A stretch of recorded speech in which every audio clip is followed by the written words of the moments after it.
दोस्तों एक बार फिर से आप सभी का स्वागत है आपके अपने YouTube चैनल पर। और आज के इस वीडियो में हम लेकर आए हैं आपके लिए लैब असिस्टेंट ज्योग्राफी के एग्जाम की दृष्टि से एक महत्वपूर्ण टॉपिक की प्रश्नोत्तरी। और दोस्तों आज का हमारा टॉपिक रहने वाला है खनिज एवं सेलें और उनके प्रकार और उनकी विशेषताएं। ठीक है दोस्तों, और आज की इस महत्वपूर्ण प्रश्नोत्तरी में मैं आपके लिए 40 से प्लस क्वेश्चन है वो लेके आया हूँ और ये आपको मैं कराने वाला हूँ। ठीक है दोस्तों, तो बिना किसी देरी की इस महत्वपूर्ण प्रश्नोत्तरी की शुरुआत करते हैं। पहला क्वेश्चन आपकी मोबाइल स्क्रीन पे है कि पृथ्वी के द्रव पदार्थों के घनीभूत हो जाने से बनी चट्टानों को कहते हैं। तो दोस्तों इसका मतलब आप समझिए कि जब दोस्तों ये हमारा भूगर्भ हो गया, इससे जब ज्वालामुखी निकलती है तो ये भूगर्भ पे यानी भूधरातल पे आके क्या है मैग्मा निकलता है और वो लावा के रूप में क्या है बाहर आके क्या है ठंडा हो जाता है। यानी भूधरातल पे जब जो चट्टानें बनती हैं उनको हम क्या कहते हैं आग्नेय चट्टानें कहते हैं। तो दोस्तों यही हमसे पूछ रहा है कि पृथ्वी के द्रव पदार्थों के घनीभूत हो जाने से बनी चट्टानों को कहते हैं। तो दोस्तों हम उन्हें आग्नेय चट्टानें कहते हैं और आग्नेय चट्टानों का निर्माण है वो सबसे पहले हुआ है, इसलिए इसे क्या कहते हैं हम प्राथमिक चट्टान भी इन्हें कहते हैं। ठीक है दोस्तों, और चट्टानें आपको मैं बता दूं 3 प्रकार के होते हैं, आग्नेय, अवसादी और रूपांतरित। रूपांतरित चट्टानों को हम कायांतरित चट्टानें भी बोलते हैं और अवसादी चट्टानों को हम क्या बोलते हैं परतदार चट्टानें भी बोलते हैं। ठीक है दोस्तों, नेक्स्ट क्वेश्चन देखिए कि निम्नलिखित में किसे प्राथमिक चट्टानों की श्रेणी में रखा गया है। यानी दोस्तों मैंने अभी आपको बताया था कि आग्नेय चट्टानों को क्या बोलते हैं प्राथमिक चट्टानें भी बोलते हैं, क्योंकि इनका निर्माण है वो सबसे पहले हुआ है, तो इन्हें आग्नेय चट्टानों के साथ साथ प्राथमिक चट्टानों के नाम से भी जाना जाता है। तो इसका राइट आंसर हो जाएगा ए नंबर ऑप्शन कि प्राथमिक चट्टानें हैं वो आग्नेय चट्टानों को कहते हैं। ठीक है दोस्तों, नेक्स्ट क्वेश्चन देखिए कि निर्माण की दृष्टि से निम्न में से कौन सी चट्टान सर्वाधिक प्राचीन है। तो दोस्तों मैंने अभी आपको बताया था कि ज्वालामुखी है जब उसमें मैग्मा है वो धरातल पे आके लावा के रूप में ठंडा होकर जम जाता है तो आग्नेय चट्टानों का निर्माण होता है और सबसे पहले दोस्तों आग्नेय चट्टानें बनी हैं। तो दोस्तों सबसे प्राचीन कौन सी चट्टानें होंगी तो आग्नेय चट्टानें होंगी। ठीक है दोस्तों, तो इसका राइट आंसर हो जाएगा ए नंबर ऑप्शन। नेक्स्ट क्वेश्चन देखिए कि आग्नेय चट्टानें बनती है। तो दोस्तों आग्नेय चट्टानें हैं वो गर्म लावा के ठंडे होने से बनती है। ठीक है दोस्तों, तो इसका राइट आंसर हो जाएगा ए नंबर ऑप्शन। नेक्स्ट क्वेश्चन देखिए, ये बहुत ही महत्वपूर्ण क्वेश्चन है दोस्तों कि जो हमारा जो आपका मोह स्केल है निम्नलिखित में से किसका मापन किया जाता है। मोह स्केल से किसका मापन किया जाता है। तो दोस्तों मोह स्केल से क्या है चट्टानों की कठोरता मापते हैं। ठीक है दोस्तों, तो ये आपको याद रख लेना है, बहुत ही इंपॉर्टेंट क्वेश्चन है। ठीक है दोस्तों, वेरी वेरी इंपॉर्टेंट क्वेश्चन है। नेक्स्ट क्वेश्चन देखिए कि सेल शेष अन्य से भिन्न है। बहुत ही महत्वपूर्ण क्वेश्चन है दोस्तों, आपको ये पता होना चाहिए कि कौन सी चट्टान है वो कायांतरित चट्टान के अंतर्गत आती है, कौन सी चट्टान है वो अवसादी या परतदार चट्टान के अंतर्गत आती है, कौन सी चट्टान है वो आग्नेय या प्राथमिक चट्टानों के अंतर्गत आती है। यह आपको पता होगा तभी आप इस क्वेश्चन का है वो आंसर है वो दे पाएंगे। ठीक है दोस्तों, हम बात करें क्वार्टजाइट की, तो क्वार्टजाइट क्या है एक कायांतरित या रूपांतरित चट्टान है। अगर हम बात करें नीस की, ये भी एक कायांतरित चट्टान है। अगर हम बात करें संगमरमर की तो ये भी एक कायांतरित चट्टान है। जबकि हम बात करें ग्रेनाइट की तो ये एक आग्नेय चट्टान है। तो दोस्तों 3 हो गई हमारी कायांतरित चट्टानें और 1 हो गई आग्नेय चट्टान। तो भिन्न कौन सी हुई तो बी नंबर ऑप्शन, यानी ग्रेनाइट चट्टान है वो आग्नेय चट्टान है, तो ये शेष तीनों से क्या हो गई भिन्न हो गई। तो ये हमारा राइट आंसर हो गया, बी नंबर ऑप्शन है वो हमारा राइट आंसर हो गया। ठीक है दोस्तों, 7वां क्वेश्चन देखिए कि भूगर्भ में विशाल आकार की गुंबदाकार आग्नेय चट्टानों को निम्न में से किस नाम से जाना जाता है।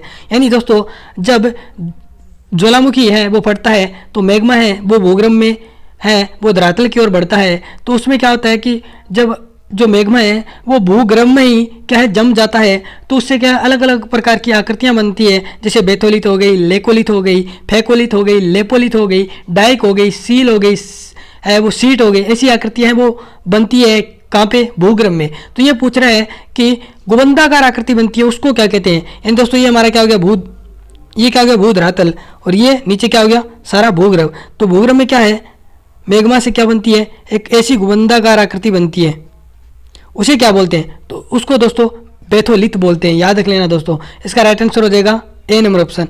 नेक्स्ट क्वेश्चन देखिए 8 नंबर क्वेश्चन कि जानवरों वनस्पतियों एवं सूक्ष्म जीवों के अवशेष किस प्रकार की चट्टानों में पाए जाते हैं। तो दोस्तों जो जानवर हैं वनस्पति सूक्ष्म जीव के अवशेष हैं वो अवसादी चट्टानों में या परतदार चट्टानों में पाए जाते हैं। ठीक है दोस्तों, क्योंकि आग्नेय चट्टान है उनका जो निर्माण है वो क्या है मैग्मा के ठंडे होने से बना है। तो दोस्तों उसमें जीवाश्म कहाँ से आएंगे, तो उसके बाद में दोस्तों यानी आग्नेय चट्टानों का निर्माण हो गया, तो आग्नेय चट्टानों को क्या है अपर्दन होता है और वह एक स्थान से दूसरे स्थान पर जाके है वो ऐसे परतों के रूप में है वो जम जाती है और वो किसका निर्माण कर लेती है, अवसादी चट्टानों की। और अवसादी चट्टानों में जब ये ऐसे परतें बनती है तो उनके अंतर्गत जानवर है वो दब जाते हैं, वनस्पतियाँ हैं, सूक्ष्म जीव है वो दब जाते हैं। और उनमें क्या है, अवसादी चट्टानों में ये जानवर, वनस्पतियाँ, सूक्ष्म जीव के अवशेष है पाए जाने लगते हैं। ठीक है दोस्तों, यानी हम बात करें कि जानवर और वनस्पति और सूक्ष्म जीव के अवशेष हमें किस चट्टानों में देखने को मिलते हैं, तो अवसादी या परतदार चट्टानों में। बी नंबर राइट आंसर हो जाएगा। ठीक है दोस्तों, 9वां क्वेश्चन देखिए, ये भी वेरी वेरी इंपॉर्टेंट क्वेश्चन है कि भूपृष्ठ का कितना प्रतिशत भाग अवसादी सेलों से ढका हुआ है। यानी हम बात करें, ये हमारा क्या है, धरातल, और इनके ऊपर है वो अलग अलग प्रकार की 3 प्रकार की चट्टानें हैं वो है पाई जाती हैं। तो इनमें अवसादी चट्टानों का कितना प्रतिशत है, तो दोस्तों अवसादी चट्टानों का प्रतिशत है वो लगभग क्या है, 75% है। तो दोस्तों इसका राइट आंसर हो जाएगा ए नंबर ऑप्शन। ठीक है दोस्तों, नेक्स्ट क्वेश्चन देखिए, ये भी महत्वपूर्ण क्वेश्चन है और दोनों फैक्ट आपको याद रखने हैं कि भूपृष्ठ की बनावट में अवसादी सेलों का योगदान है।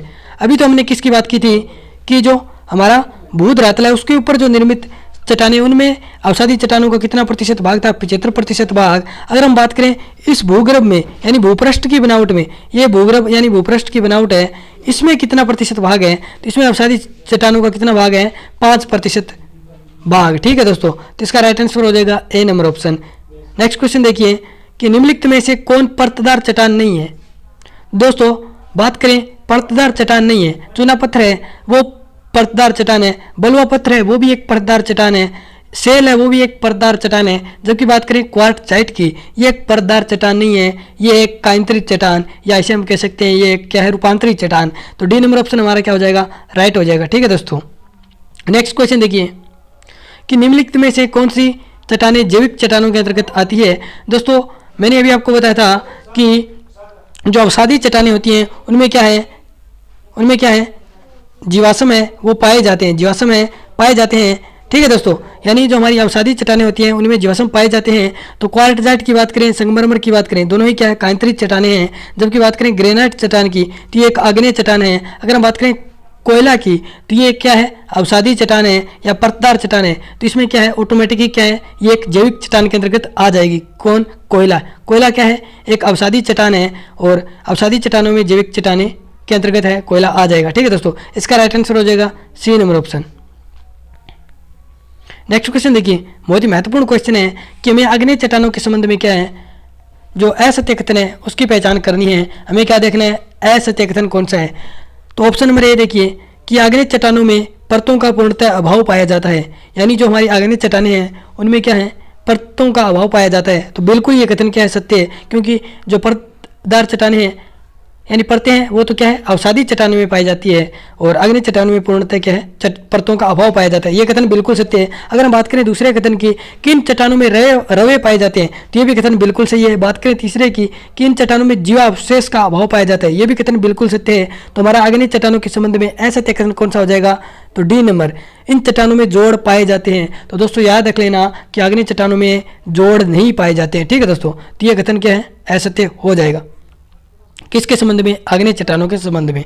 नेक्स्ट क्वेश्चन देखिए कि कोयला किस चट्टान में पाया जाता है। तो दोस्तों आप सभी जानते हैं कि कोयला है वो एक जैविक चट्टान के अंतर्गत आता है और जैविक यानी जीवावशेष की बात आती है तो जीवावशेष है वो परतदार चट्टानों में पाए जाते हैं और परतदार चट्टानों के अंतर्गत कोयला आता है। तो इसका राइट आंसर हो जाएगा बी नंबर ऑप्शन। ठीक है दोस्तों, नेक्स्ट क्वेश्चन देखिए कि निम्नलिखित में से कौन परतदार चट्टान नहीं है, परतदार चट्टान नहीं है।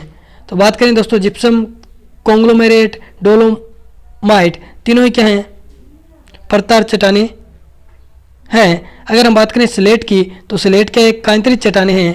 तो दोस्तों हमारा राइट आंसर हो जाएगा डी नंबर ऑप्शन कि स्लेट है वो एक परतदार चट्टान नहीं है। ठीक है दोस्तों, नेक्स्ट क्वेश्चन देखिए कि निम्नलिखित में से कौन विलग प्रकार की चट्टान है। विलग प्रकार, दोस्तों कंफ्यूज नहीं होना है, विलग प्रकार का मतलब है कि कौन सी चट्टान है वो कांतरित प्रकार की चट्टान है। ठीक है दोस्तों, आपको कांतरित चट्टान बताना है। अगर हम बात करें दोस्तों, बलुआ पत्थर, चूना पत्थर और कॉन्ग्लोमेरेट, तीनों ही क्या है, अवसादी चट्टान है। अगर हम बात करें संगमरमर की तो ये क्या है, विलग प्रकार यानी कांतरित चट्टान है। तो इसका राइट आंसर हो जाएगा सी नंबर ऑप्शन, संगमरमर। और संगमरमर का निर्माण है दोस्तों वो चूना पत्थर से होता है। यानी चूना पत्थर क्या है, एक अवसादी चट्टान है, क्या है, अवसादी चट्टान। और चूना पत्थर पर जब ताप और दाब पड़ता है तो वह किस में रूपांतरित हो जाती है, वो संगमरमर में रूपांतरित हो जाती है। तो इसका राइट आंसर हमारा सी नंबर ऑप्शन हो जाएगा, यानी जो संगमरमर है वो एक विलग प्रकार या कांतरित प्रकार की चट्टानें हैं। ठीक है दोस्तों, नेक्स्ट क्वेश्चन देखिए कि बलुआ पत्थर है वो परिवर्तित हो जाता है। बलुआ पत्थर की बात करें तो दोस्तों ये क्या है, अवसादी चट्टान के अंतर्गत आता है। और बलुआ पत्थर पर जब ताप और दाब पड़ता है तो वो किस में रूपांतरित हो जाता है, क्वार्टजाइट में क्या है वो रूपांतरित हो जाता है। तो इसका राइट आंसर हो जाएगा C number option. Next question देखिए कि चूना पत्थर का रूपांतरित रूप है, यानी जब चूना पत्थर पे यानी लाइमस्टोन पे जब ताप और दाब पड़ता है तो वो किस में रूपांतरित होता जाता है। अभी मैंने आपको बताया था कि वो संगमरमर में क्या है रूपांतरित हो जाता है। इसका राइट आंसर हो जाएगा ए नंबर ऑप्शन। 19वां क्वेश्चन देखिए कि निम्नलिखित में से कौन सी रूपांतरित चट्टान है। हमें रूपांतरित चट्टान बतानी है। तो दोस्तों नीस है वो क्या है, हमारी एक रूपांतरित चट्टान है। जबकि बात करें ग्रेनाइट की तो ये एक आग्नेय चट्टान के अंतर्गत आती है। कोयला और चूना पत्थर दोनों ही अवसादी चट्टानों के अंतर्गत आते हैं। तो इसका राइट आंसर हो जाएगा नीस है क्या है वो एक रूपांतरित चट्टान है। नेक्स्ट क्वेश्चन देखिए कि निम्नलिखित में से कौन कांतरित चट्टान है। तो दोस्तों संगमरमर आपको पता है कि क्या है, कांतरित चट्टान है। तो इसका राइट आंसर हो जाएगा C number option. Next question देखिए कि नीस चट्टान निम्नलिखित में से किस कोटि की है। तो दोस्तों नीस चट्टान है वो क्या है, परिवर्तित या जिसे हम कहते हैं रूपांतरित, जिसे हम कहते हैं कांतरित। तो जो हमारी नीस है वो एक रूपांतरित, कांतरित या परिवर्तित चट्टान की श्रेणी में आती है। ठीक है दोस्तों, इसका राइट आंसर हो जाएगा C number option. Next question देखिए 22 नंबर क्वेश्चन, महत्वपूर्ण क्वेश्चन है दोस्तों कि बेसाल्ट के रूपांतरण के फलस्वरूप किस चट्टान का निर्माण होता है। यानी दोस्तों कह रहा है कि जब बेसाल्ट चट्टान पे ताप और दाब पड़ता है तो वो किस में तब्दील हो जाती है या परिवर्तित हो जाती है। तो दोस्तों वो क्या है, एम्फी बोलाइट में क्या है तब्दील हो जाती है। ठीक है दोस्तों, इसका राइट आंसर हो जाएगा C number option. Next question देखिए कि निम्नलिखित में से कौन सुमेलित नहीं है। हमें सुमेलित नहीं है वो बताना है। तो दोस्तों मैंने आपको बताया था कि जब बलुआ पत्थर पे क्या है ताप और दाब पड़ता है तो वो किस में रूपांतरित हो जाता है, तो वो क्वार्टजाइट में परिवर्तित हो जाता है। तो ये यहाँ पे लिखा हुआ है कॉन्ग्लोमरेट में। तो ये हमारा क्या हो जाएगा, सुमेलित ये नहीं है। ठीक है दोस्तों, ये हमारा क्या हो जाएगा, राइट आंसर हो जाएगा। अगर हम बात करें चूना पत्थर की तो चूना पत्थर पे जब ताप और दाब पड़ता है वो संगमरमर में तब्दील हो जाता है, ये भी सही है। अगर बात करें ग्रेनाइट पे तब ताप और दाब पड़ता है वो नीच में बदल जाता है। और गेब्रो पे जब ताप और दाब पड़ता है तो वो सरपेटाइन में बदल जाता है। ठीक है दोस्तों, बलुआ पत्थर पे जब ताप और दाब पड़ता है वो कांग्लोमरेट में नहीं बल्कि क्वार्टजाइट में बदलता है। तो इसका जो सुमेलित है यानी सुमेलित नहीं है वो कौन सा है, ए नंबर ऑप्शन। ठीक है दोस्तों, 24वां क्वेश्चन देखिए कि निम्नलिखित में से कौन सा कारण चट्टानों के रूपांतरण के लिए उत्तरदायी नहीं है। जब दोस्तों चट्टानों पे ताप, दबाव और घुलन है ये बल कार्य करते हैं तो दोस्तों क्या होता है, उनका रूपांतरण होता है। जबकि अपर्दन है वो रूपांतरण के लिए उत्तरदायी नहीं है। तो इसका राइट आंसर हो जाएगा ए नंबर ऑप्शन। अपर्दन है वो रूपांतरण के लिए उत्तरदायी नहीं है। ठीक है दोस्तों, 25वां क्वेश्चन देखिए कि निम्नलिखित में से कौन सी रूपांतरित चट्टानें हैं। तो दोस्तों स्लेट है वो क्या है, एक हमारी रूपांतरित चट्टान है। ठीक है दोस्तों, नेक्स्ट क्वेश्चन देखिए स्लेट और संगमरमर है। ठीक है दोस्तों, स्लेट और संगमरमर क्या है, अभी हमने देखा था स्लेट क्या है एक रूपांतरित चट्टान है और संगमरमर आप सभी जानते हैं एक रूपांतरित या कांतरित चट्टानें हैं। तो इसका राइट आंसर हो जाएगा सी नंबर ऑप्शन। दोनों ही क्या है, कांतरित चट्टानें हैं। नेक्स्ट क्वेश्चन देखिए कि रूपांतरित चट्टानों की उत्पत्ति किस चट्टानों से होती है। तो दोस्तों रूपांतरित चट्टानों की जो उत्पत्ति है वो आग्नेय या तलछटी चट्टानों दोनों से ही होती है। दोस्तों तलछटी का मतलब क्या है, अवसादी चट्टानें। और अवसादी चट्टानों को हम एक और नाम से जानते हैं वो है परतदार चट्टानें। तो दोस्तों तीनों ही नाम हैं वो अवसादी चट्टानों के हैं। यानी तलछटी चट्टानें हैं वो अवसादी चट्टानों का उपनाम है। यानी हम अवसादी चट्टानों को परतदार भी कह सकते हैं और तलछटी चट्टानें भी कह सकते हैं। तो दोस्तों रूपांतरित चट्टानों का निर्माण है वो दोनों ही आग्नेय या तलछटी चट्टानों से होता है। ठीक है दोस्तों, इसका राइट आंसर हो जाएगा सी नंबर ऑप्शन। 28वां क्वेश्चन देखिए कि निम्नलिखित में से कौन रूपांतरित चट्टान नहीं है। तो दोस्तों तीनों ही क्या है, ऊपर वाली रूपांतरित चट्टान है। जबकि बात है ग्रेनाइट की तो ये एक आग्नेय चट्टान है। तो ये हमारी ऑटोमेटिक की क्या हो जाएगी, ग्रेनाइट है वो एक क्या है, रूपांतरित चट्टान नहीं है। तो इसका राइट आंसर हो जाएगा D number option. Next question देखिए कि अधोलिखित कौन सी चट्टान में जीवाश्म नहीं पाए जाते। बहुत ही महत्वपूर्ण क्वेश्चन है दोस्तों। अगर हम बात करें बलुआ पत्थर, सेल, कॉन्ग्लोमरेट तीनों क्या है, अवसादी चट्टानें हैं। और आप सभी जानते हैं कि अवसादी चट्टानों में क्या है, जीवाश्म पाए जाते हैं। और ग्रेनाइट है वो एक आग्नेय चट्टान है। और आग्नेय चट्टान में आपको दोस्तों पता ही है, आग्नेय चट्टान में आपको पता ही है कि क्या है, जीवाश्म नहीं पाए जाते। तो इसका राइट आंसर हमारा क्या हो जाएगा कि जो ग्रेनाइट चट्टान है उसमें क्या है, जीवाश्म नहीं पाया जाता। इसका राइट आंसर हो जाएगा B number option. Next question देखिए 30वां कि क्वार्टजाइट निम्नलिखित में से किसका रूपांतरण है। मैंने दोस्तों आपको बताया था कि जब बलुआ पत्थर है उस पर ताप दाब लगता है तो वो क्वार्टजाइट में रूपांतरित हो जाता है। तो इसका किसका रूपांतरण है, तो ये एक बलुआ पत्थर का रूपांतरण है। नेक्स्ट क्वेश्चन देखिए कि सेल मुख्य रूप से कितने प्रकार की होती है। तो दोस्तों आप सभी जानते हैं सेल है वो 3 प्रकार की होती है, आग्नेय, अवसादी, रूपांतरित। ठीक है दोस्तों। नेक्स्ट क्वेश्चन देखिए कि एक सेल समय अंतर से दूसरे प्रकार की सेली में बदल जाती है, इसे क्या कहते हैं। यानी दोस्तों एक सेल है वो दूसरे सेल में बदल जाती है और ये चक्र है हमेशा चलता रहता है और इसे हम क्या कहते हैं, सेल चक्र। ठीक है दोस्तों, सी नंबर ऑप्शन इसका राइट आंसर हो जाएगा। 33वां क्वेश्चन आता है हमारे सामने, निम्नलिखित में से कौन एक तत्व वाला खनिज है। दोस्तों जो हमारा ग्रेफाइट है वो एक तत्व वाला खनिज है, याद रख लेना। ठीक है दोस्तों, सी नंबर ऑप्शन इसका राइट हो जाएगा। 34वां क्वेश्चन देखिए कि भूपरपट्टी पर लगभग कितने प्रकार के खनिजों को पहचाना गया है। तो भूपरपट्टी पर दोस्तों अब तक 2000 प्रकार के खनिजों को क्या है, पहचान लिया गया है। तो इसका राइट आंसर हो जाएगा बी नंबर ऑप्शन। 35वां क्वेश्चन देखिए दोस्तों, माइका नामक खनिज मुख्यतः किस उपयोग में आता है। तो दोस्तों जो माइका होता है उसका उपयोग है वो विद्युत उपकरणों में उपयोग में इसे लिया जाता है। तो इसका राइट आंसर हो जाएगा ए नंबर ऑप्शन। नेक्स्ट क्वेश्चन देखिए कि निम्नलिखित में से अधात्विक खनिज के उदाहरण हैं। तो दोस्तों गंधक, फास्फेट, नाइट्रेट तीनों ही क्या हैं, अधात्विक खनिजों के उदाहरण हैं। तो इसका राइट आंसर हो जाएगा उपरोक्त सभी। ठीक है दोस्तों, डी नंबर ऑप्शन है हमारा राइट हो जाएगा। 37वां क्वेश्चन देखिए कि सभी खनिजों का मूल स्रोत क्या है। तो यानी दोस्तों सभी खनिजों का मूल स्रोत है वो मैग्मा है। यानी जब ज्वालामुखी निकलती है तो भूगर्भ से है वो मैग्मा निकलता है और मैग्मे से ठंडा होने से क्या बनता है, आग्नेय चट्टान। और आग्नेय चट्टानों में जब क्या है अपरदन होता है तो वो अवसादी चट्टानों में बदल जाती है। और अवसादी और आग्नेय चट्टानों दोनों में जब ताप और दाब पड़ता है तो वो किसमें रूपांतरित हो जाती है, वो कायंत्रित या रूपांतरित चट्टानों में तब्दील हो जाती है। तो सभी खनिजों का मूल स्रोत क्या है, मैग्मा चट्टानें, ये मैग्मा है। ठीक है दोस्तों। नेक्स्ट क्वेश्चन देखिए, क्वार्टजाइट का उपयोग कहाँ किया जाता है। तो दोस्तों क्वार्टजाइट है उसका उपयोग है वो रेडियो व रडार दोनों में किया जाता है। इसका राइट आंसर हो जाएगा सी नंबर ऑप्शन, ए तथा बी दोनों। ठीक है दोस्तों, सॉरी दोस्तों कहाँ गया क्वेश्चन, यहाँ तक हो गया था, ये क्वेश्चन है दोस्तों। 39वां क्वेश्चन है कि कायंत्रित सेलों के निर्माण का मुख्य कारण है। तो दोस्तों जब कायंत्रित सेलों पे ताप, आयतन, तापमान का प्रभाव दिखता है तो वो क्या है, कायंत्रित सेलों का निर्माण करता है। ठीक है दोस्तों, यानी ताप, दाब, आयतन के तीनों ही बलों से क्या है, कायंत्रित चट्टानों का निर्माण होता है। तो इसका राइट आंसर हो जाएगा डी नंबर ऑप्शन, उपयुक्त सभी। नेक्स्ट क्वेश्चन देखिए कि सेलों के विज्ञान को क्या कहते हैं। तो दोस्तों सेलों के विज्ञान को हम क्या कहते हैं, पेट्रोलॉजी। बहुत ही महत्वपूर्ण क्वेश्चन है दोस्तों, आपको याद रखना है कि सेलों को विज्ञान को हम क्या कहते हैं, पेट्रोलॉजी कहते हैं। और नेक्स्ट क्वेश्चन हमारा आता है, महत्वपूर्ण क्वेश्चन है कि मोहस स्केल पर सबसे मुलायम खनिज कौन सा है। तो दोस्तों तेलक है वो मोहस स्केल पर क्या है, सबसे मुलायम खनिज है। ठीक है दोस्तों, ए नंबर ऑप्शन इसका राइट हो जाएगा।